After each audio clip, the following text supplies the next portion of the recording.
अभिवादन स्वीकार कीजिए ब्रजेश मिश्रा का और आप देखना शुरू कर चुके हैं द डिबेट। बहन भाइयों, उत्तर प्रदेश में जबरदस्त बारिश है, बारिश ही बारिश है, भयंकर बारिश है और इतनी बारिश है कि उत्तर प्रदेश का तकरीबन 1/3 हिस्सा डूबा हुआ है। गंगा और यमुना में ऐसी बाढ़ बहन भाइयों 1 दशक के बाद देखी गई है और ये बाढ़ इतनी भयावह है कि लाखों लोगों को विस्थापित होना पड़ा है। बड़े पैमाने पर 17 जिलों में हाहाकार मचा हुआ है। ये बाढ़ ने जिस तरह से अपनी तबाही मचाई है वो हैरान कर देने वाली है, परेशान कर देने वाली बात है। प्रयागराज जैसा बड़ा शहर, उसका 1/3 हिस्सा डूबा हुआ है। प्रयागराज नॉर्थ का इलाका तो पूरी तरह से डूबा हुआ है। लोगों को अपना घर छोड़ना पड़ा, जिसके 2 तल के मकान थे, पहला तल डूब चुका है। हालात प्रयागराज में ठीक नहीं है। तो आखिर अचानक 3-4 दिनों की बारिश में ऐसी स्थिति क्यों उत्पन्न हुई? हमें इस विषय पर चर्चा और चिंतन करना चाहिए। बहन भाइयों, 17 जिलों में इस वक्त उत्तर प्रदेश में बाढ़ का कहर है और यह मामला सिर्फ किसी एक इलाके तक सीमित नहीं है, बल्कि बुंदेलखंड से लेकर गाजीपुर बलिया तक हाहाकार मचा हुआ है। इन 17 जनपदों में, जो फतेहपुर से शुरू होते हुए हमीरपुर से होते हुए शुरू करिए, हमीरपुर, फतेहपुर, बांदा, कौशाम्बी, प्रयागराज, चंदौली, मिर्जापुर, वाराणसी, हालत खराब है। यमुना में लगातार बढ़ता हुआ जलस्तर और गंगा का अपना विकराल स्वरूप धारण करना, इसने दोनों तरफ के इलाकों में बड़ी जबरदस्त तबाही मचाई है। बहन भाइयों, गंगा और यमुना के बीच का जो दोआब का इलाका है, यह सबसे ज्यादा प्रभावित है और यमुना इलाके में हमीरपुर का क्षेत्र हो, बांदा का क्षेत्र हो, मिर्जापुर का इलाका हो, बहुत बुरी तरह प्रभावित हुआ है। शहर में तो गांव घर के अंदर तक लोगों के पानी चला गया है। आम जनजीवन अस्त व्यस्त है। जब पानी भरा है तो जो रोजमर्रा की जरूरत के सामान भी उपलब्ध नहीं है, बिजली भी नहीं आ रही है।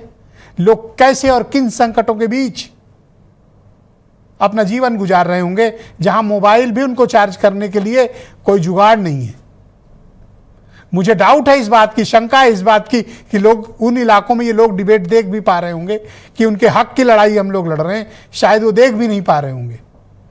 17 जनपदों के हालात बहनों भाइयों ठीक नहीं है। आखिर क्या हुआ 3 दिन के भीतर कि हालात इतने बिगड़ गए? और अगर हालात का हमने असेसमेंट किया होता तो क्या यह स्थिति उत्पन्न होती?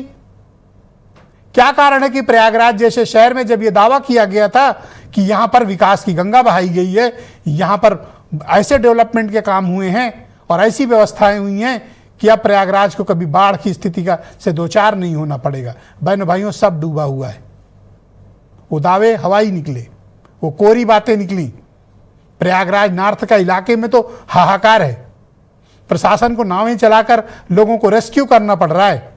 मिर्जापुर में हालात ये हैं कि 15 किलोमीटर दूर तक के इलाके डूब चुके हैं यमुना के। चंदौली की स्थिति हो, बलिया की स्थिति हो, गाजीपुर की स्थिति हो, फतेहपुर की स्थिति हो, कौशाम्बी के हालात हो। बहनों भाइयों, बाढ़ ने उत्तर प्रदेश में इस बार जो भयानक तांडव रचा है, हमने कल्पना भी नहीं की थी। आपदा की स्थिति में हमारे पास आकस्मिक तैयारियां क्या हैं? एनडीआरएफ के पास, एसडीआरएफ के पास क्या तैयारियां हैं? बहन भाइयों, जिन इलाकों में बाढ़ आई हुई है, जरा उन इलाकों के लोगों से अगर एक बार कोई बात करे तो उनकी पीड़ा आपको समझ में आएगी। मैं चाहता हूं कि आप एक पूरे उत्तर प्रदेश की इन 17 जनपदों से हमने आपके लिए एक रिपोर्ट तैयार की है। मैं चाहता हूं कि वो रिपोर्ट आप देखें। उस रिपोर्ट के देखने के बाद हम इस डिबेट को आगे बढ़ाएंगे। सब सामान लेके इधर-उधर ढालो, ले आओ, ये परेशानी है। समस्याएं तो देख रहे हैं आप लोग, खुद ही पानी भरा है। कुदरत के कहर के आगे हर कोई हैरान है। बाढ़ की ऐसी भयावह तस्वीरें देखकर रूह कांप जाती। यूपी के 17 जिलों को गंगा ने अपने आगोश में ले लिया तो सिस्टम की पोल खुल गई। एक एक तस्वीर सिस्टम से सवाल पूछ रही। हजारों परिवार बेसहारा हो गए। किसी का घर डूब गया तो किसी का घर तेज बहाव में बह गया। प्रयागराज में हाथों में बच्चे को उठाए ये मां नाला पार कर रही तो उधर दारोगा जी के लिए ये बाढ़ तमाशा बन गई। प्रयागराज से लेके बुंदेलखंड तक हाहाकार मचा है। बारिश और बाढ़ के बीच सियासी तूफान अपना काम कर रहा है। पहली तस्वीर प्रयागराज में विकास की गंगा या प्रलय की गंगा। बाढ़ में ये तस्वीरें प्रयागराज की हैं। गंगा और यमुना खतरे के निशान से ऊपर बह रही। 6 महीने पहले जहां महाकुंभ में जन सैलाब था, आज वहां बाढ़ के कारण जल सैलाब है। कुदरत का ऐसा कहर कि हजारों घर डूब गए। माँ की ये तस्वीर आत्मा को झकझोरती है। सिस्टम से सवाल पूछने के लिए ये तस्वीर काफी है। आपदा प्रबंधन में भारत का बढ़ता रैंक, लेकिन बाढ़ के हालात में सिस्टम कैसे डूबा, इसकी तस्वीरें आपके सामने। योगी आदित्यनाथ ने अपने 11 मंत्रियों की टीम उतारी। अधिकारियों को सख्त निर्देश है कि ग्राउंड पे रहे। सालों की तैयारी धरी की धरी रह जाती जब बाढ़ की ऐसी तस्वीरें सामने आती। मिर्जापुर, वाराणसी, चंदौली और बलिया में भी हालात सामान्य नहीं। चीख पुकार की आवाज कई जिलों से आ रही। मिर्जापुर में गंगा ने पूरे इलाके को चपेट में ले लिया तो भदोही में सड़कों पे पानी भर गया। गांव के गांव जन सैलाब में डूबे। प्रयागराज से मिर्जापुर तक, गाजीपुर से भदोही तक भारत समाचार की टीम चप्पे चप्पे पर तैनात। देखिए कैसे जनता ने सिस्टम की पोल खोल दी। ये महाकुंभ का वो इलाका होता था जहाँ पर सेक्टर 7 और 8 यहाँ पर बना हुआ था, लेकिन पूरी तरीके से जल में समाहित हो चुका है। पूरी तरीके से जो लोग अब गांव से और शहर की ओर जा रहे हैं, जिनको दूध लेके जाना है, जो गाड़ियां हैं उसको नाव के ऊपर है, उसके बाद वो भी वहीं मौजूद है। लेकिन बाढ़ पर सियासत का सैलाब, अखिलेश ने उठाए सवाल। अखिलेश यादव ने महाकुंभ के दौरान 20,000 करोड़ के विकास पे सवाल उठाए। वाराणसी में हर घाट जलमग्न हो चुके। बाढ़ का कहर सबसे ज्यादा प्रयागराज, फतेहपुर, भदोही, वाराणसी, गाजीपुर, चंदौली और बलिया में देखा जा रहा। बिजली न आने और बीमारी का खतरा बढ़ जाने से हर कोई हैरान है। योगी के मंत्री लंच बांटने के लिए मैदान पे उतरे, खुद स्वतंत्र देव सिंह भी मैदान में। लेकिन सवाल है, सिस्टम तब क्यों जागता है जब बाढ़ में हजारों परिवारों की सरकार से उम्मीदें बह जाती। द डिबेट में आज का सबसे बड़ा सवाल, लाखों लोग विस्थापित, बाढ़ आती है तो सरकारी इंतजाम क्या है। बाढ़ आने और बर्बादी की तस्वीरों के बीच मदद के लिए कौन सा सरकारी सिस्टम है। जिन परिवारों का घर बह गया, सरकार उनके लिए क्या करेगी। सरकार सपा की हो या बीजेपी की, बाढ़ और आपदा के असर को कम करने के लिए क्या सिस्टम है।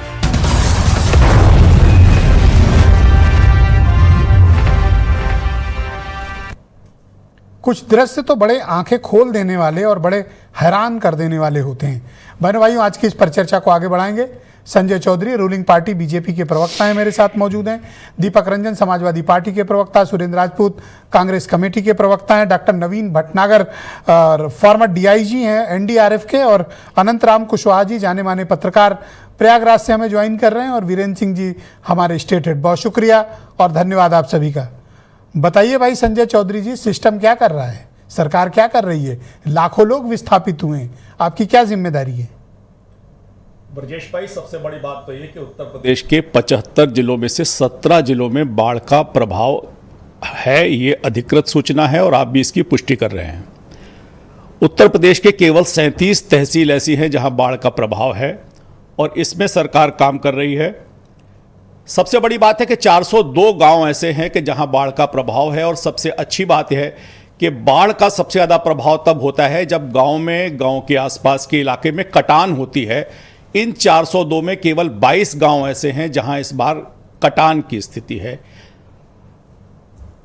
84,392 सिर्फ 22 गांव प्रभावित हैं। 22 गांव ऐसे हैं जिनमें कटान है। 34 तहसील, 22 गांव, 37 तहसील। या तो तहसील ज्यादा होंगी या गांव कम एक सेकंड, मैं देयर इज सम कंफ्यूजन। नहीं, कंफ्यूजन नहीं। 37 तहसील के 402 गांव बताए। यस। और उन 402 गांव में कटान कितने में है? केवल 22 में। पानी भरा है 402 में। हाँ, लेकिन बाढ़ की स्थिति तभी गंभीर होगी जब वहां कटान होगी। कहीं भी पानी घुसा गांव में तो स्थिति गंभीर। और सबसे बड़ी बात है कि इस पूरी बाढ़ में ना तो कोई जनहानि है और ना कोई पशुधन की हानि है। और ऐसा सरकारी रिपोर्ट कहती है, जो कल शाम तक की रिपोर्ट मेरे पास है, सरकारी रिपोर्ट। हाँ, जो जनसंख्या इससे प्रभावित है 84,392। और अच्छी बात यह है कि इसमें से जो लोगों को विस्थापित किया गया है वो 17,043 है, और बाढ़ के शरणार्थियों में लगभग 11,248 लोग पहुंच गए हैं। 343 मकान क्षतिग्रस्त हुए हैं और सरकार की जो योजना है कि जो भी मकान क्षतिग्रस्त होगा सरकार उसकी भरपाई करेगी और 343 में से 327 गांव जो मकान जो क्षतिग्रस्त हुए हैं सरकार ने उनको सहायता दे दी है। ये ग्राउंड की स्थिति है। अच्छी बात यह है कि एनडीआरएफ, एसडीआरएफ और पीएससी की 43 जो यूनिट्स हैं वो इसमें काम कर रही हैं। एनडीआरएफ की एक भी यूनिट को अभी वहां पर ऐसी स्थिति नहीं है कि जो वहां काम करे, लेकिन उन डिस्ट्रिक्ट्स में पहुंच चुकी है। एसडीआरएफ 5-6 जगहों पर काम कर रही है। जो स्थिति है उत्तर प्रदेश की 4 दिन पहले की स्थिति यह थी कि लगभग 18-20 जनपद ऐसे थे जहां पर ऐसी आशंका थी कि वहां पर सूखे की स्थिति होगी। वर्षा अच्छी हुई है। इस वर्षा का पूरे उत्तर प्रदेश में हर जनपद तक ये वर्षा पहुंची है।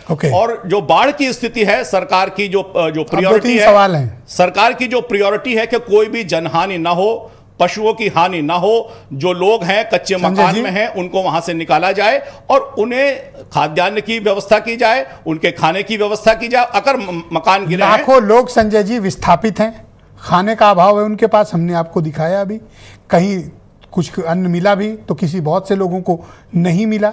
बिजली की आपूर्ति प्रभावित है, बेसिक एमिनिटीज़ नहीं है, एसेंशियल दवाएं उनके पास उपलब्ध नहीं है। जब डूबा है इलाका, कोई पहुंचे ही नहीं है, तो राहत कौन सी दे दी आपने? ब्रजेश भाई, ऐसी कोई जगह नहीं है कि जहां पर डूब हो और वहां लोग ना पहुंचे। लोग शिकायत कर रहे हैं, आपके सामने शिकायत की है। 757 मेडिकल टीम इन बाढ़ की स्थिति में काम कर रही है। 757 मेडिकल टीम, मतलब फाइलों पे ही कर रही है ना? नहीं, फाइलों पे नहीं, जमीन पे काम कर रही है।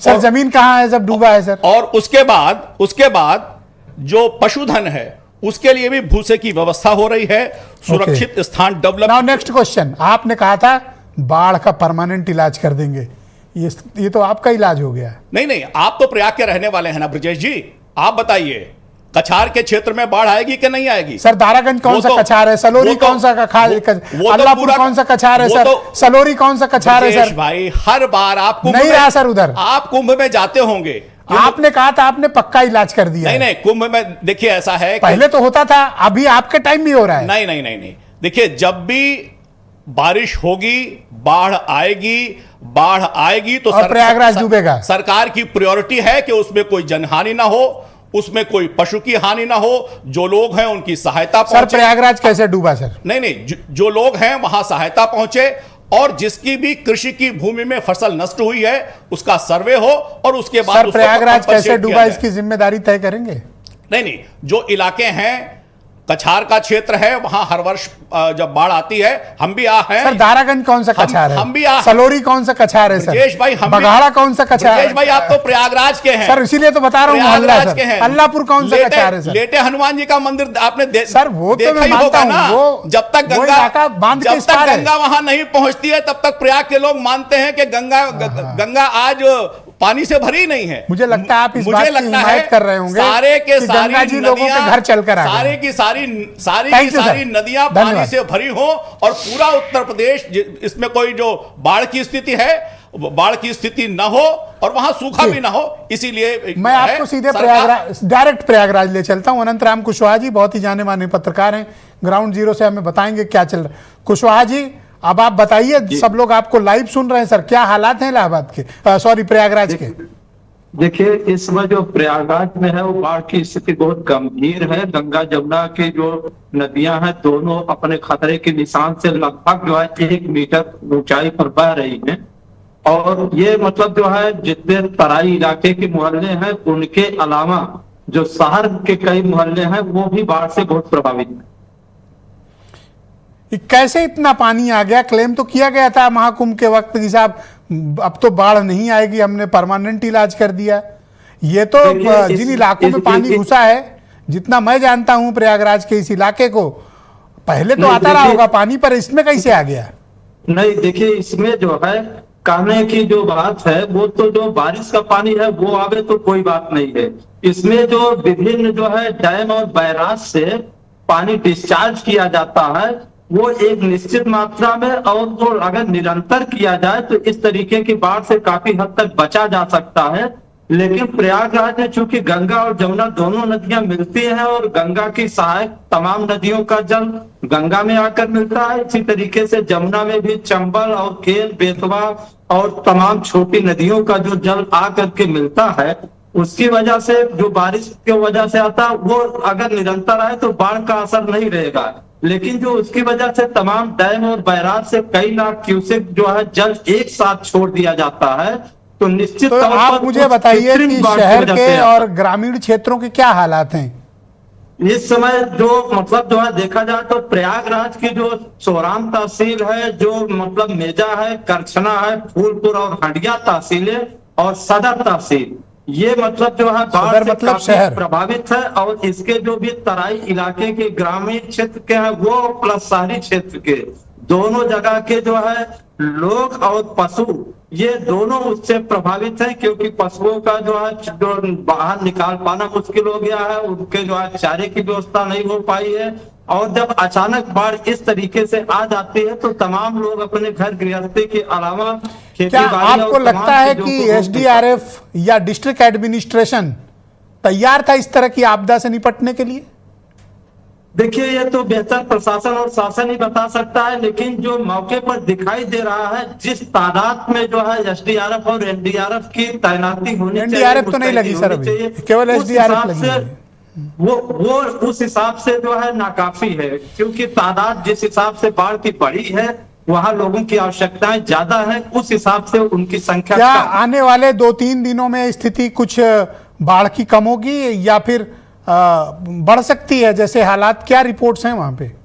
अभी जो मतलब बाढ़ प्रखंड सिंचाई विभाग की तरफ से जो मतलब आकलन किया जाता है प्रशासन द्वारा, जो मतलब अब तक का उपलब्ध है, उसके हिसाब से बढ़ोतरी में कुछ जो है रफ्तार में कमी आई हुई है, लेकिन अब भी गंगा और जमुना दोनों नदियां जो है वो प्रयागराज में जो है बढ़ रही है। हम लोग सर उसको ऐसे पैमाना मानते हैं कि दरोगा जी पहले ग्राउंड फ्लोर में थे, फिर फर्स्ट फ्लोर से वो डुबकी लगाने लगे, तो ऐसा नहीं कि सेकंड फ्लोर से छलांग दरोगा जी को लगानी पड़े? उसी से मापेंगे हम लोग कि बढ़ रहा है कि घट रहा है? वो आजकल नया पैमाना हो गया सर। अगर यही स्थिति रही और जो तमाम डैम और बैराज से पानी अचानक जो है ज्यादा मात्रा में एक साथ डिस्चार्ज किए जा रहे हैं, अगर ऐसा किया जाता रहेगा तो चूंकि यहाँ जल पहले से ही भरा हुआ है और जो बाहर से प्रेशर बनेगा जल का, तो निश्चित तौर पर जल का जो है ऊंचाई और बढ़ती जाएगी और ऐसे हालात में अगर दूसरी तल भी डूब जाए तो कोई मुश्किल नहीं। दरोगा जी को सेकंड फ्लोर ढूंढना पड़ेगा। थैंक यू कुशवाहा जी, आपने ग्राउंड से हमको रिपोर्ट उपलब्ध कराई। कृपया हमारे साथ बने रहिएगा। अपोजिशन पार्टी के प्रवक्ता दीपक रंजन समाजवादी पार्टी से हमारे साथ जुड़े हुए। दीपक जी, मैं आपसे जानना चाहता हूं, क्या ऐसा नहीं हुआ जो सरकार ने नहीं किया? सरकार का दावा है कि उन्होंने बहुत काम किया, हजारों लोगों को, विस्थापित लोगों को शिविरों में पहुंचाया, खाना दिया, दवा दी, बिजली पानी दी, फोन चार्ज कराया। अब भाई आपदाएं आ गई, सरकार क्या करे? ब्रजेश जी देखिए, सबसे पहले तो आपको, आपके चैनल को और आपकी पूरी टीम को मैं बधाई देना चाहता हूं, सैल्यूट करता हूं कि आपने एक जो सबसे उत्तर प्रदेश का सबसे ज्वलंत मुद्दा आज उस टॉपिक को आपने अपने डिबेट में रेस किया। देखिए, इनकी फाइलों में हर तरफ मौसम गुलाबी है, लेकिन ये दावे झूठे हैं, ये बातें किताबी है।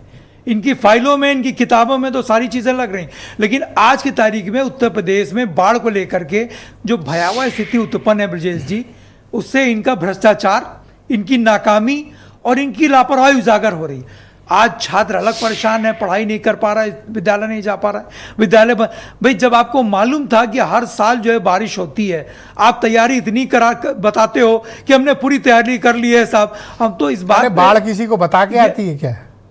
बारिश तो बता, मौसम तो बता करके आता है ना कि मौसम जून जुलाई अगस्त में जो है वो जब बारिश होगी तो बाढ़ होगा ही होगा, जब आपकी तैयारियां ठीक नहीं होंगी तो बाढ़ की स्थिति उत्पन्न हो ही जाएगी। आज की तारीख में आप देख लीजिए। पर कुशवाहा जी की एक बात बिल्कुल सही है कि हमने अपने बैराजों से बेशुमार पानी छोड़ा, और वो भी ऐसे वक्त पर छोड़ा जब आगे की तैयारी नहीं थी। हाँ, तो तैयारी करके, और उन लोगों ने अपने बैराज बचाने के लिए सब पानी छोड़ दिए। ये सब कहाँ गया? बाढ़ का प्रतीक बन गया। और ऊपर से बारिश, देखिए वो तो बैराज का पानी तो छोड़ेंगे वो, लेकिन तैयारी आपकी क्या थी? तैयारी हाँ, तो मैं आपको वो मानता हूं। पहले से आपको करके रखनी चाहिए थी। अगर वो बैराज का पानी नहीं छोड़ेंगे तो उनके तरफ बाढ़ की स्थिति उत्पन्न हो जाएगी। आज किसान बेचारा परेशान है, स्कूल लोग नहीं जा पा रहे हैं। आप बता रहे हैं ना कि फर्स्ट फ्लोर से भी दरोगा जी डुबकी लगा रहे हैं। अभी संजय भाई कह ही रहे हैं कि ये चाहते हैं कि गंगा जी लोगों के घरों तक जाए, वहां पर गंगा जी का लोग चरण वंदन करें, तब इनको संतुष्टि भाई मिलेगी। हजारों किलोमीटर से लोग चल के आए थे, अब गंगा जी चल के आई हैं, क्यों भाग रहे हो? अरे तो अगर इस बात से खुश हैं भारतीय जनता पार्टी के लोग, सरकार के लोग, तो ठीक है, जनता भी खुश है। अगर यही बात ये बताना चाहते हैं कि भाई गंगा जी खुद तुम्हारे घर चल करके आ रही, अच्छा, इतने तो बड़े कैडर की पार्टी आप लोग क्या कर रहे हो? आपका भी तो कर्तव्य है, मदद करो।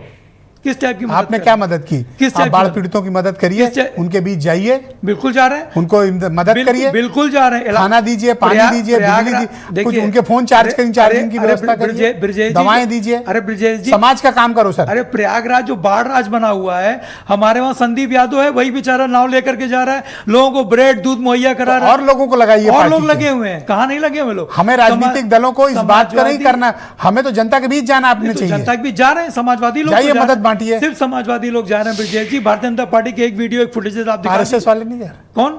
ये कौन है? सुरेंद्र राजपूत की पार्टी इनकी पार्टी पे जा रही होगी, बिल्कुल क्या बताएंगे। सिर्फ बयान सुरेंद्र देंगे? भाई नहीं, सुरेंद्र भाई बिल्कुल जा रहे होंगे, लेकिन सिर्फ मैं सरकार करे, बाकी आप लोग कुछ नहीं मैं करोगे। समाजवादी पार्टी के कार्यकर्ताओं का, पदाधिकारियों का मैं आपको वीडियो फुटेजेस दिखा सकता हूं। हमने तो अपने रिपोर्टरों से कह रखा है कि बाढ़ग्रस्त इलाकों में जाइए, लाई चना गुड़ लेके जाइए, बिल्कुल, बिल्कुल, पानी अच्छी की बात। बोतलें लेके जाइए, बिल्कुल, बहुत अच्छी दीजिए बात है। उनको।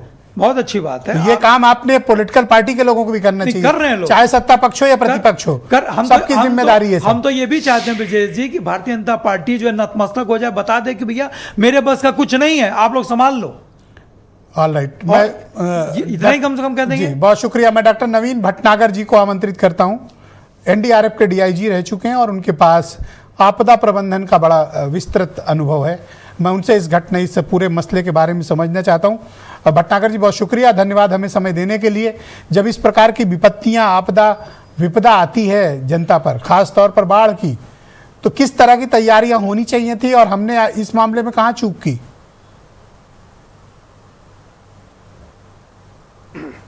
एक्चुअली क्या है कि बाढ़ कोई नया विषय नहीं है, हर साल बाढ़ आती है और इसी प्रकार की जो विपदाएं आती हैं। लेकिन क्या होता है कि हम लोगों को पहले से तैयारी करके रखना चाहिए। हमें सेटिस्फाई नहीं होना चाहिए कि नहीं अब कुछ नहीं होगा, हमने सब कर लिया है। ऐसा नहीं होता है, क्योंकि आप मौसम को प्रिडिक्ट नहीं कर सकते।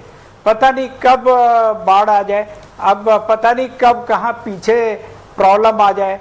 तो अब जैसे गंगा का वाटर है, जमुना का वाटर है, अब करीब करीब 50 लाख क्यूसेक जो पानी है वो छोड़ा गया है। इसी प्रकार से जगह जगह बाढ़ें आ जाती हैं। अच्छा, दूसरा क्या होता है कि आपका जो गड्ढे हो जाते हैं, जो बड़े बड़े तालाब हैं, जो सैडल डैम हैं, लोग बाग क्या करते हैं कि वो सैडल डैम वगैरह को बंद कर देते हैं, वहाँ पर फिलिंग कर देते हैं, कॉलोनी बसा देते हैं। तो उससे क्या होता है कि जो पानी को जगह चाहिए वो जगह नहीं मिल पाती, तो वो पानी चारों तरफ फैल जाता है। सर, आप तो एक्सपर्ट हैं, आप बताइए कि राज्यों को क्या बंदोबस्त करके रखना चाहिए। और दूसरी बात यह कि हम बाढ़ को प्रिडिक्ट क्यों नहीं कर पाते सर? जब पता है कि इतनी बारिश हुई है पहाड़ों पे और ये पानी बैराज तक इतने समय तक पहुंच जाएगा, इतने समय तक हमें डिस्चार्ज करना होगा, हम उसमें तालमेल क्यों नहीं बिठा पाते हैं? मैं देखता हूं बैराज वाले अपने गेट खोल के बैठ गए और यहाँ के इलाके डूब गए। कोई सर कोऑर्डिनेशन नहीं होता राज्य सरकार और केंद्र सरकार और इन बैराज वालों के बीच और मौसम वालों के बीच। सर, भुगतती लाखों जनता है सर। नहीं, ऐसा मत बोलिए, ऐसा मत बोलिए। देखिए, ऐसा कोऑर्डिनेशन है। यहाँ यूपी गवर्नमेंट ने लखनऊ में ये क्राइसिस मैनेजमेंट सेंटर बनाया है और जो एनडीए में के जो दिल्ली का सेंटर है उससे जो है उसका डायरेक्ट कोऑर्डिनेशन है।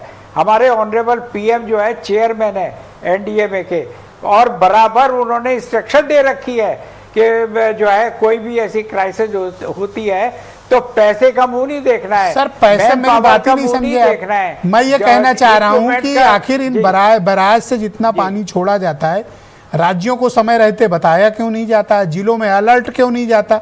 लोग ये रेड हैंडेड क्यों पकड़े जाते हैं भाई? ऐसा है, बिल्कुल देखिए, बिल्कुल पैसा का बताया कोई जाता विषय है, नहीं सर। अलार्म आता है, उसके बाद छोड़ा जाता है पानी। जी, अगर ये 3 दिन पहले प्रयागराज नहीं, के लोगों को inform बता करते दिया हैं। गया होता inform- कि 2 दिन में बारात से पानी इतना शहर के भीतर एंट्री करेगा, आप लोग इस इलाके को खाली कर दें, उनको विस्थापित कर लेते। ये क्या है सर कि जब डूब गया तब आप नाव लेके पहुंच रहे हैं कि भैया Inform चलो अब। किया है, जो किया है, हम बता रहे हैं, हमारी एनडीआरएफ की 5 टीमें प्लेस्ड है, लोगों को इन्फॉर्म किया है, वहां से खाली करवाया है और उनको जो है सेफ प्लेस पर शिफ्ट किया है। इसके अलावा राशन, बिजली, पानी, दवाई, हर चीज का अरेंजमेंट किया गया है। देखिए, इसमें इशू मत बनाइए, क्योंकि देखो हर लेवल पे, चाहे वो किसी भी सर पार्टी वैसे का लग हो, रहा है मैं सही से हर कम्युनिकेट व्यक्ति नहीं को कर पा रहा मदद इस हूँ। टाइम मेरा करनी सिर्फ एक चाहिए। उद्देश्य है, अर्ली वार्निंग क्यों नहीं होती? हाँ। नहीं, बिल्कुल, ये बिल्कुल अलार्मिंग होता है, लोगों को वार्निंग दी जाती है। इसके लिए योगी जी ने अपने मंत्रिमंडल को लगाया है और वहां पर कलेक्टर, एसडीएम, सर सबकी हमीरपुर नो बनाई वार्निंग, गई है। कौशाम्बी नो वो लोग वार्निंग, जाके फतेहपुर लोगों नो को- warning, Prayagraj no warning, Mirzapur no warning. Sir ये तो आप कह रहे हैं, लेकिन जो इंस्ट्रक्शन है, जो कलेक्टर, एसडीएम है, उनको बराबर गया है और उनके ऐसे रिपोर्ट जा रही है कि हमने अपने आप सर फाइल खेल रहे हो तो मैं नहीं कहता सर, मैं तो एक जिम्मेदार चैनल चलाने के नाते कह रहे तो मुझे तो किसी ने नहीं बताया कि साहब इस तरह के हालात उत्पन्न होंगे, ये क्षेत्र प्रभावित होंगे, खाली कर दिए जाएं। देखो, मैं आपको कोई मीडिया में नहीं सर बताया गया सर। मैं भी इंडिपेंडेंट हूँ, मैं किसी का फेवर नहीं कर सकता और ना मैं करता हूँ, क्योंकि मैं रिटायर्ड हूँ। मुझे किसी से डर नहीं लगता है कि कांग्रेस क्या बोलेगी या बीजेपी क्या बोलेगी, मुझे किसी का डर नहीं है। मैं जो सही बात होगी वही बताऊंगा, और सही बात, क्योंकि मेरे आदमी फील्ड में लगे हुए हैं, तो मुझे वहां से बराबर न्यूज आती है और मैं कंफर्म करता हूं। अभी भटनागर साहब फील्ड से क्या रिपोर्ट है आपके पास? यूपी के इन 17 जिलों में क्या हालात हैं? जी, मैं आईएनडी के टच में भी हूँ, वो लोग भी मुझे रिपोर्ट देते हैं, तो ऐसा नहीं है कि कोई ऐसी बात है। हाँ, कुछ जगह छूट सकती है क्योंकि बाढ़ में ऐसा होता है, लेकिन मैं आपको बड़े जिम्मेदारी से बताना चाहता हूँ कि अगर किसी को विलेज में या कहीं कोई दिक्कत आती है तो इमीडिएटली जो लोकल तहसीलदार हैं या विलेज पंचायत के अधिकारी हैं या कलेक्टर, डिप्टी कलेक्टर हैं, तुरंत उनको कहिए। सर असल में आप लोगों को सब्र रखने की भी ट्रेनिंग दी जाती है, पर आम जनता थोड़ा सा परेशान होती है सर, पैनिक में होती है। बिल्कुल, मैं आपकी भावना का सम्मान करता हूँ, लेकिन हमें जनता भाई। को भी सर अर्ली वार्निंग देनी चाहिए कि इन इलाकों में 2 दिन के भीतर पानी भर सकता है, आप लोग खाली करें। ऐसा बंदोबस्त सरकार ने करना चाहिए ताकि लोगों को मेंटली प्रिपेयर रहें, रिसोर्स से प्रिपेयर रहें। ये कंसर्न है सर। देखो, मैं आपको बताऊं, वो इसके लिए एक ऐप चलाया गया था, अगर आपको याद होगा। अरे मोबाइल चल नहीं रहा आप, लेकिन अभी इस बार वो थैंक यू सर कर पाए ये लोग। मैं नेक्स्ट राउंड में आपके बाकी विचारों को सम्मान के साथ स्थान दूंगा सर। मैं सुरेंद्र राजपूत जी को आमंत्रित करता हूं, कांग्रेस कमेटी के प्रवक्ता हैं। राजपूत जी, इतना कुछ तो सरकार कर रही है, आप लोग भी पॉलिटिकल पार्टी हैं, लाखों कार्यकर्ता हैं, और आप तो कहते हैं गांव गांव, पांव पांव, डगर डगर, नगर नगर कार्यकर्ता हैं, तो भेजो सर, मदद कराओ सर, इल्जाम बाद में लगा लेना। अरे कहाँ मदद कराएं, राम राज्य चल रहा है, सिर्फ 22 गांव में कटान है, 402 गांव सिर्फ प्रभावित हैं, कहीं पर कोई कछार में तो पानी आता ही है, कोई जनहानि नहीं हुई है, पशुधन की व्यवस्था हुई है, कोई पशु हानि नहीं हुई है, घास की व्यवस्था सरकार ने ऑलरेडी करी दी है। आप कहाँ चाहते हैं? अरे भाई, इतना रोजी पिक्चर आपने लगाई है अभी आदरणीय संजय जी ने, ऐसा लग रहा था कि जैसे हम लोग तो राम राज्य की परिकल्पना कर रहे हैं। अब मैं आपको ब्रजेश भाई थोड़ा सा पीछे ले जाता हूँ आप ही को। ये यहाँ पर देखिए जरा सा, इस जगह पे 2017 से पहले अखिलेश यादव की फोटो हुआ करती थी। अखिलेश यादव इस्तीफा दो, बाढ़ आ गई। आज की डेट में है क्या योगी जी की फोटो? मोदी जी की है? ऐसे हाथ जोड़े की फोटो है, ये देखिए, ये अंतर है। सरकारी आंकड़े कहते हैं ना कि लश्कर भी तुम्हारा है, सरदार तुम्हारा है, और तुम झूठ को सच लिख दो, ये अखबार तुम्हारा है। इस दौर के फरियादी जाएं तो कहाँ जाएं, सरकार तुम्हारी है, दरबार तुम्हारा है। ये मसला क्या हो रहा है अब? ये बाढ़ का मसला साला ये ऐसा हो गया। सॉरी सर, हाँ गलत वो हो गया। बाढ़ का मसला कुछ ऐसा हो गया, इतने भावुक हो गए कि गाली गलौज शुरू क्या कर करें? मसला गाली नहीं मत बको सर, आप जिम्मेदार गाली कोई नहीं बक रहा है सर, आप इसको वो मत बताइए और मुद्दे को क्या नाम भटकाइए मत। अभी ये मसला बाढ़ की जगह पे कोरोना का होता तो तुरंत तबलीगियों के मुसलमानों के ऊपर डाल दिया गया होता। अभी बाढ़ के ये जो बैराज है ना, इसमें भी 10-5 अभी आप मुसलमान डाल देंगे। सच बात यह है कि तो इंद्र भगवान का प्रकोप है, नहीं तो यहां पर भी कोई मुसलमान डाल देते। इस्लामोफोबिया के आप इतने शिकार हो हाँ, चुके ये हैं कि बिल्कुल ऐसा आपको हर चीज ये मैं आपको इतनी बताऊं। बड़ी विपदा आई है उत्तर सुनिए प्रदेश पर। अरे कहां विपदा आई है संजय? आज आप निराश कर रहे हो आप। अरे मैं आपसे कह रहा हूं पब्लिक की समस्या बताओ सर, बड़ा मसला कहाँ ये तबलीगी भाई क्यों मुसलमान कहाँ चले गए आप? क्यों?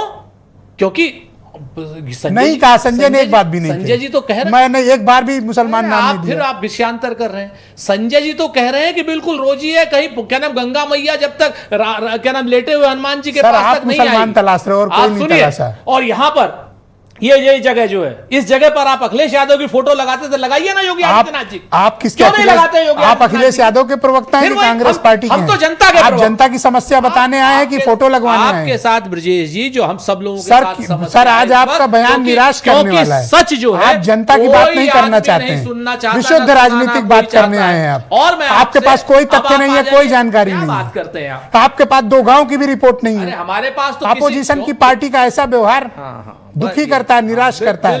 आज तो आपको संजय चौधरी को घेरना चाहिए। क्योंकि हम सत्ता से और सत्ता के साथियों से नहीं पूछ पा रहे हो सर कि यहाँ आपके पास सिवाय मुसलमान के और किसकी फोटो है किसकी नहीं है, इसके अलावा कोई सवाल नहीं है। मैं माफी के साथ चाहता हूं ब्रजेश जी, और आज आपके इस आचरण ने दुखी किया मुझे। नहीं मैं माफी के साथ, जब जनता की बात करनी चाहिए थी आप फोटो तलाश रहे हो। बात करनी होती है तब भारतीय जनता पार्टी के लोग और उनके साथी लोग योगी जी की आप मुझे बताओ कि मुसलमान कहां से आ गया बाढ़ में? इसलिए आ गया ना, मैं बता तो रहा हूं आपसे कि किसी ने नहीं तलाशा सिवाय आपके। अरे भाई आपके एक नाम बताओ मुझे किसी ने चलो इस डिबेट में उसको पब्लिकली पनिश किया जाएगा अगर किसी ने नाम तलाशना चाहते थे, कोई नहीं मिला सर ना, अभी तलाशेंगे।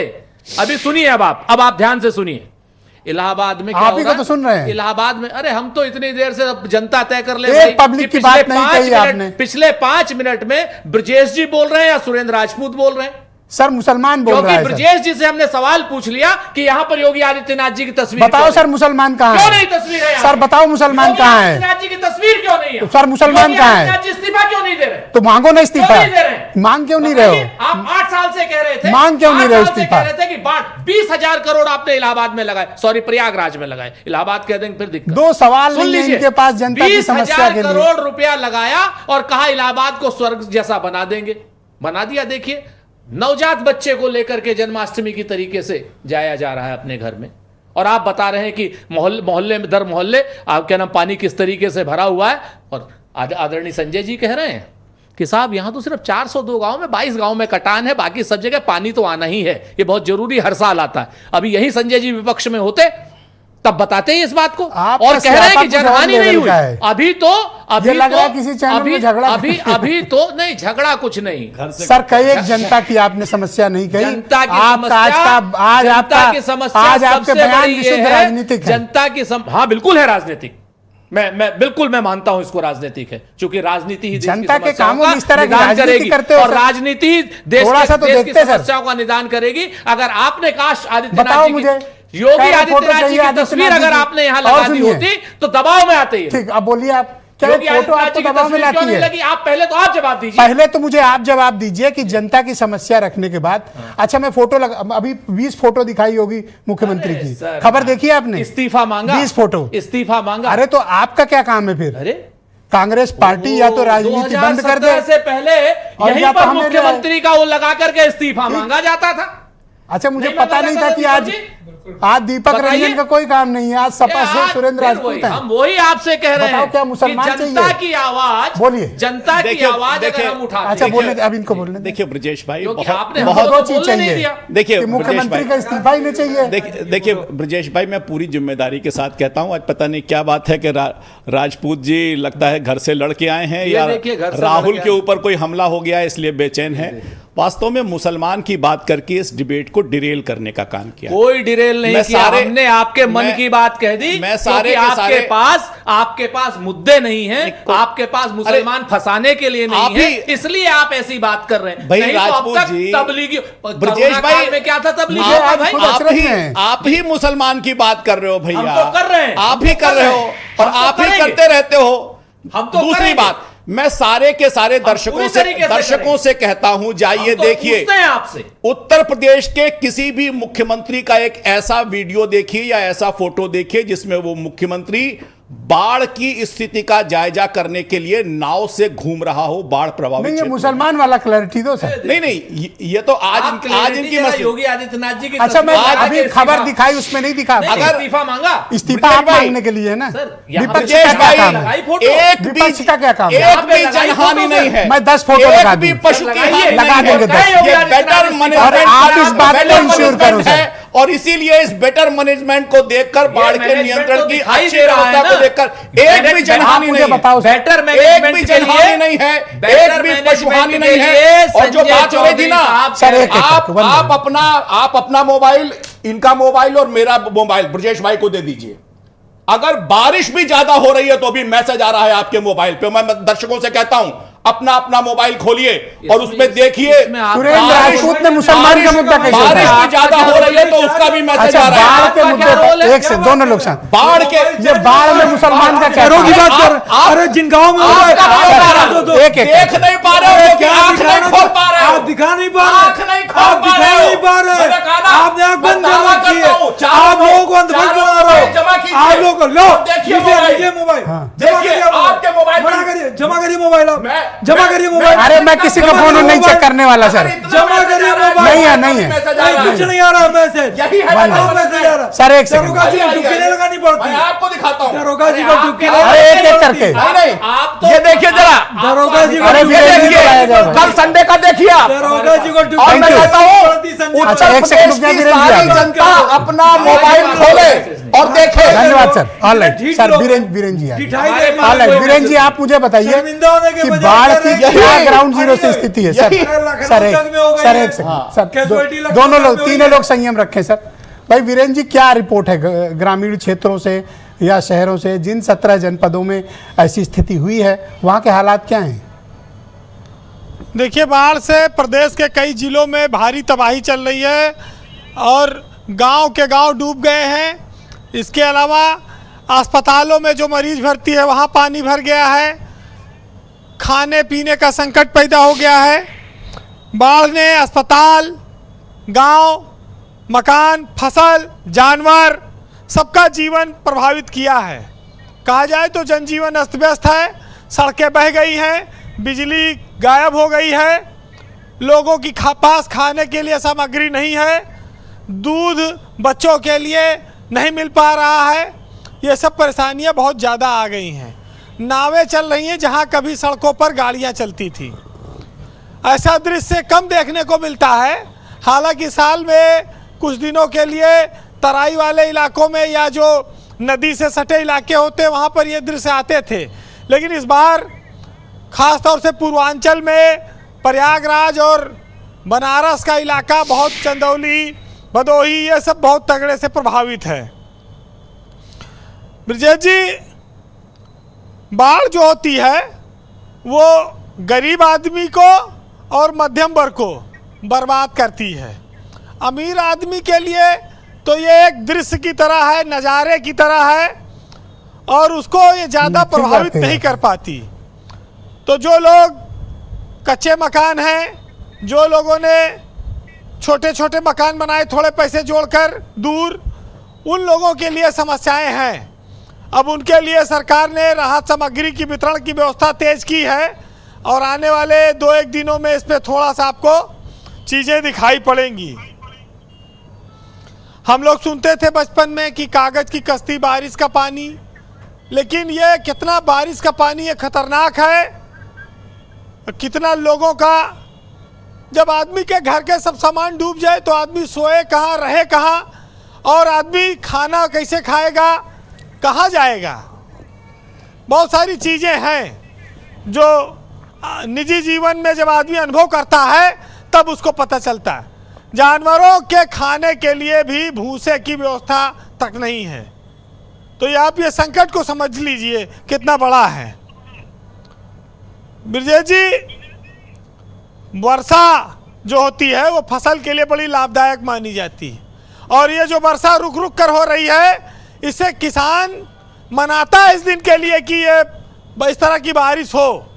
लेकिन जब घर द्वार तबाह हो जाए तो ऐसे पानी से क्या फायदा है। कहते अति किसी चीज की हो जाती है तो फिर वो बुरी होती है।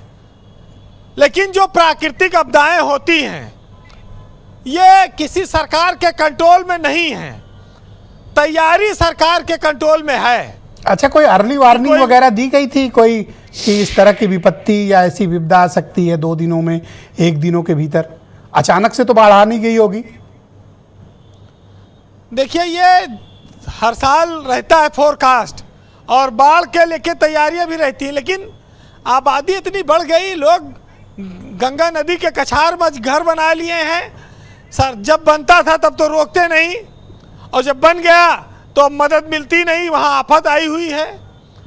तो समस्या इस बात की है कि जानकारी सब है और योजनाएं भी हैं, लेकिन उनका क्रियान्वयन मौके पर नहीं हो पाता है। बहुत साफ बात यह है। फिलहाल खाद्य सामग्री तेजी से लोगों के घरों में पहुंचानी होगी, इसकी बहुत बड़ी आवश्यकता है। ब्रजेश जी, हम लोग तो सियासत की बात कर लेते हैं, ठीक है, लेकिन यहाँ तो नाला में आदमी बह जात है, बाढ़ में तो जो बह रहे हैं बह ही रहे हैं। नाला में बह गए, स्मार्ट सिटी में बह गए, तमाम ऐसी तैयारियां, तमाम ऐसी जानकारियां हैं जो खुले आंख से दिखाई पड़ती हैं और चूक हो जाती है। तो इसमें कोई बहुत बड़ी बात नहीं है। मंत्री से बात करो तो वो लाचार बताते हैं, भेद कहते हैं कि हमारे बस के नहीं है, और घटनाएं आप सब लोग जानते हैं। मिनिस्टर तो पावरलेस है। हाँ, उनके पास पावर नहीं है, कह रहे तो जेई का भी नहीं कर सकते। जो है ऐसे झटके लगते रहते हैं जी, ये भी तो देखना होगा। लेकिन आपदा में अवसर कहा गया था, वो इंसानियत के लिए नारा दिया गया था। लेकिन सरकारी तंत्र में आपदा में अवसर वो है जिसमें घर में कार भी आ जाए और बीवी के लिए हार भी आ जाए। तो ये व्यवस्था सरकारी तंत्र में अधिकारियों पर काफी लागू होती है जी। फिलहाल आप 4 लाइनों का शेर सुनिए कि हर शहर की यहाँ यही कहानी है, और जहाँ देखो सिर्फ पानी ही पानी है, और जिंदगी जीना बेहाल है सबका यूं, और भीगी अब हर चीज नई पुरानी है। और खुदा से किसान ने दुआ मांगी कि बारिश की, तो खुदा ने उसे बाढ़ दे दी, और मदद मांगी सरकार से तो सरकार ने उसे बाढ़ में नाव दे दी। बहुत शुक्रिया वीरेंद्र जी, आपका बहुत बहुत धन्यवाद ग्राउंड जीरो से अपना इनपुट, फीडबैक, ओपिनियन और ऑब्जर्वेशंस हम तक पहुंचाने के लिए। बहनों भाइयों, सेकंड राउंड शुरू करते हैं। क्विक राउंड है और इसमें दिए गए नियत समय पर ही सभी प्रवक्ताओं को मैं रिक्वेस्ट करूंगा कि अपनी अपनी बारी में ही अपनी अपनी बात कहें। मैं सबसे पहले संजय चौधरी को इन्वाइट करता हूँ, बीजेपी के प्रवक्ता हैं। Early warning system Uttar Pradesh के भीतर क्यों नहीं है, और अगर है तो फिर लोगों को पहले से इन्फॉर्म क्यों नहीं किया गया? क्योंकि बाढ़ एक दिन में तो आती नहीं है, बाढ़ जब आई होगी तो आपने उसका आकलन पहले भी किया होगा।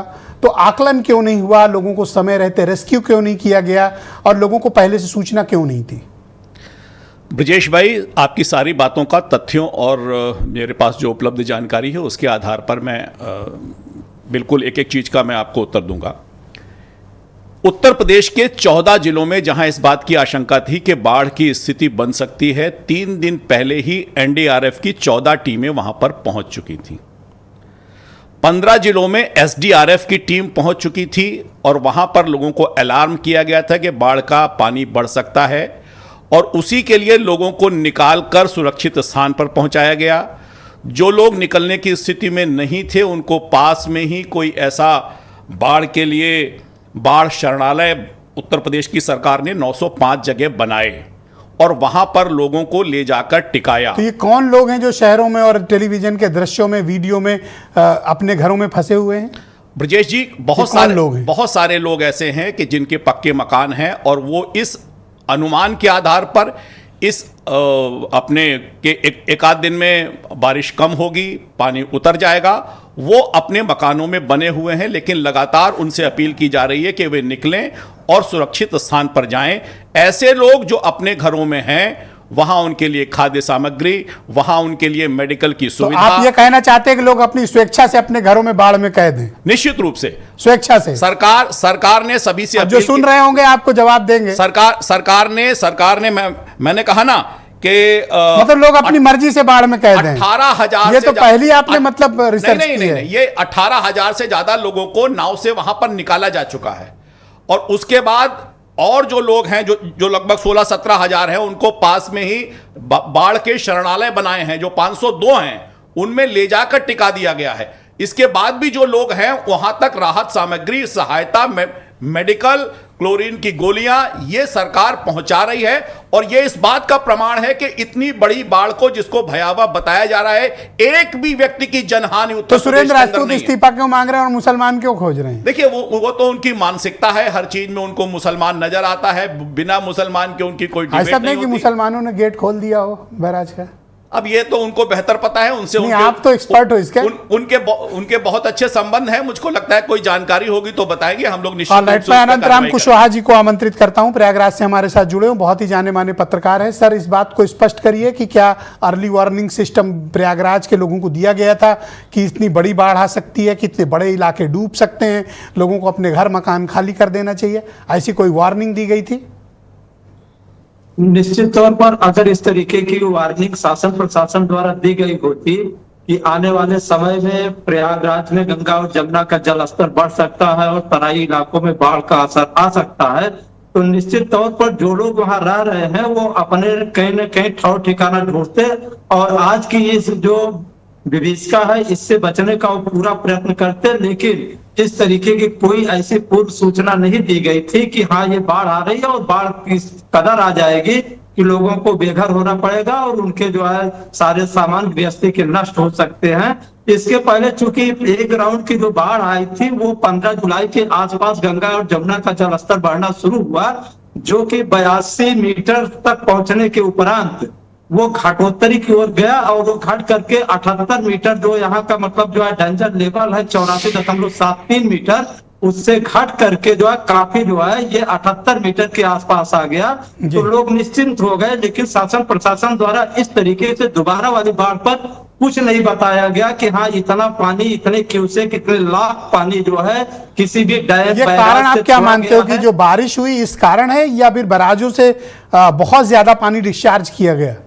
देखिए, प्रयागराज का एक इतिहास है कि अगर यहाँ पर जो बारिश का पानी है वो उत्तराखंड और मतलब ये आपका राजस्थान, दिल्ली, पंजाब और ये हिमाचल प्रदेश, मध्य प्रदेश, इन सब की सहायक नदियां गंगा और जमुना में मिल करके एक साथ भी बहें तो भी बारिश के पानी से प्रयागराज में कभी बाढ़ आने की संभावना नहीं है। यहाँ बाढ़ तभी आती है जबकि ये तमाम जो है राज्यों में बेहद जो है तीव्र गति से वर्षा होती है। उसके साथ ही साथ तमाम जो इसमें डैम और बैराज हैं एक साथ कई लाख क्यूसेक पानी छोड़ दिया जाता है, जैसे भीमगौड़ा हरिद्वार से, नरौरा से और कानपुर बैराज से गंगा की नदियों में छोड़ा जाता है। उधर चंबल का पानी, औरैया के पास केन बेतवा का पानी और 5 जो सहायक नदियां हैं ये बांदा और हमीरपुर के बीच में, जब इन सब का पानी एक साथ और हथनी कुंड जैसे डैम का पानी और कई लाख क्यूसेक में एक साथ जमुना में छोड़ा जाता है। ऐसे लोगों से कोई सहायता नहीं लेते? दोनों का छोड़ने के बाद ये बाढ़ आती है। जी, बहुत शुक्रिया आपका कुशवाहा जी, आपने बहुत इनसाइड रिपोर्ट हमें दी और बाढ़ के वास्तविक कारणों का आपने उल्लेख किया है। मैं डॉक्टर नवीन भटनागर जी को आमंत्रित करता हूं। भटनागर जी, मैं उम्मीद करता हूं कि कुशवाहा जी ने जो इश्यूज रेज किए आपने ज़रूर सुने होंगे और कोई अर्ली वार्निंग सिस्टम इन जिलों को नहीं दिया गया था। एक्चुअली क्या है कि ये एनडीएमए की तरफ से आज से 2 साल पहले जो है ऐप लॉन्च किया गया था और जिसके तहत जो है ये वार्निंग देनी चाहिए थी। मुझे समझ में नहीं आता यूपी गवर्नमेंट ने कहाँ गलती कर दी। एक्चुअली ये देना चाहिए था ऐप से, आपके सभी ग्रामीण क्षेत्रों में, शहरी क्षेत्रों में, हर जगह ये वार्निंग आ जानी चाहिए थी कि भाई इतना क्यूसेक पानी छोड़ा गया है, बाढ़ आ सकती है, आप लोग जो सुरक्षित स्थान है वहां चले जाएं। ऐप और मोबाइल क्यों सर? मीडिया में है, हम लोग हैं, हमसे शेयर करिए, हम जनता तक पहुंचाएंगे भाई, हम पहुंचाएंगे लोगों तक, आप बताइए तो सही।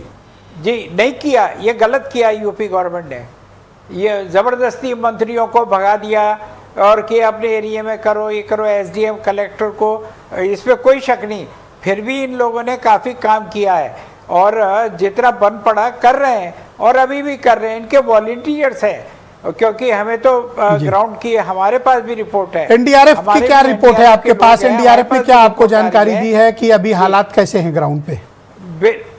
बिल्कुल रिपोर्ट है कि है ना, वॉलंटियर्स भी लगे हुए हैं और स्टेट गवर्नमेंट की मशीनरीज लगी हुई है, एसडीआरएफ वाले भी लगे हुए हैं, डॉक्टर्स की टीमें भी लगी हैं। अब ये है कि भाई इतना बड़ा क्षेत्र है, वहां तक हो सकता है ना पहुंच पा रही हो सर। अभी तो बाढ़ है, जब बाढ़ उतरेगी सर तो बीमारी भी आती है और अभी बहुत चैलेंजेस सामने हैं।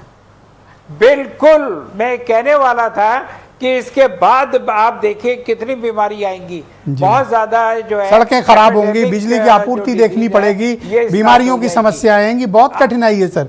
एक बाढ़ अकेले नहीं आती सर, विपत्ति लाती है सर।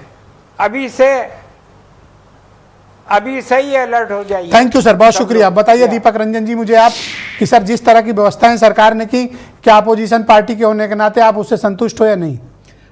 देखिए विजय जी, इतनी थिथराई, इतना झूठ बोलना अच्छी बात नहीं। भारतीय जनता पार्टी के प्रवक्ता जी कह रहे हैं कोई जान हानि किसी की नहीं हुई, इसका मतलब आप लोग जो दिखा रहे हैं सब झूठ दिखा रहे हैं। आप बता रहे हैं शेयर करने के लिए, अरे जो आप दिखा रहे हैं, जो भयावह स्थिति आप लोग दिखा रहे हैं, जब उसको भी झुठला रहे हैं ये, तो आपसे चीज़ें क्या शेयर करेंगे ये? भाई संजय भाई जो इतने अच्छे परिपक्व सेंसिबल प्रवक्ता हैं, और ठीक है अगर आपकी सरकार नाकाम है, अगर कुछ चीज़ों को नहीं कर पा रही है तो आप उसको स्वीकार करिए ना। इतनी जाने चली गई, आप इतने गैर संवेदनशील। आपकी पार्टी क्या चाहती है? मेरी पार्टी चाहती थी कि जब आप तो जो जिन लोगों की जाने चली गई उन जाने तो उनको वापस आ नहीं सकती। आप कह रहे हैं कि लखनऊ में जब ब्रजेश जी, जब लखनऊ को तीसरे नंबर का क्लीन सिटी बताया गया तो हम लोग भी खुश हुए, लेकिन हमारी खुशी कितने दिन रही? जब अगले दिन हम लोग निकले, देखे सड़कों का क्या हाल है, लबालब वाटर लॉगिंग, नालियाँ बजा रही हैं, नाले उफना रहे हैं, लोग नाले में बह करके मर जा रही हैं, बच्चे बच्चियाँ। तो हमारा भ्रम जो है वो पूरी तरीके से धूमिल हो गया कि जो हम भ्रमित थे कि शायद जो है, हमें हालांकि इस चीज़ को उम्मीद नहीं थी, जो हम लोग निकलते देखते थे उस चीज़ को एक्सेप्ट करने के बजाय संजय भाई जो है उस पर मिट्टी डाल रहे हैं।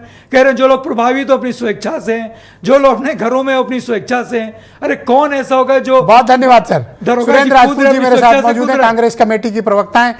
सुरेंद्र जी, जैसा कि बात इस डिबेट में पहले चरण में और दूसरे में भी निकल के सामने आई, अर्ली वार्निंग सिस्टम नहीं था, अगर वो होता तो हम इस विपत्ति को हैंडल कर सकते थे।